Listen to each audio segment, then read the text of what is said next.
జై శ్రీరామ్ అండి. జై శ్రీరామ్ అండి అందరికి. దాదాపు 500 సంవత్సరాల పోరాటం తర్వాత, ఎన్నో యుద్ధాల తర్వాత మనకి ఈ రోజు అయోధ్య రావడం, అక్కడ బాలరాముడిని ప్రాణ ప్రతిష్ఠ జరగడం జరిగింది. ఎలా అనిపిస్తుంది? చెప్పలేనంత సంతోషం అండి.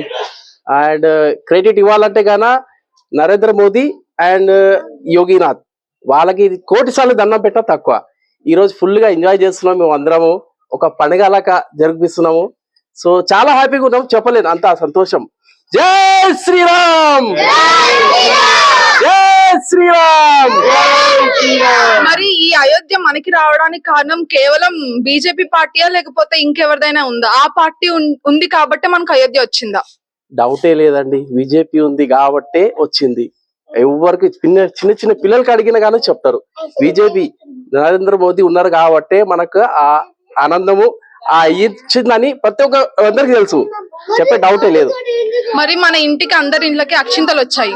మరి అక్షింతల్ని పూజ మందిరంలో పెట్టి ఏ రకంగా చేసుకుంటున్నారు పూజ? పెట్టామండి, ఇక్కడ పూజ చేసినాము. అందరం టైం అయినాక పూజ చేసుకుని అందరం చేసుకున్నాము, ఇంటింటికి పంచాము. అయితే చాలా సంతోషంగా ఉన్నారా? చెప్పలేనంత సంతోషంగా ఉన్నామండి. ప్రతి ఒక్కరు చూసుకోండి ముఖాలు హ్యాపీగా, చెప్పలేమంత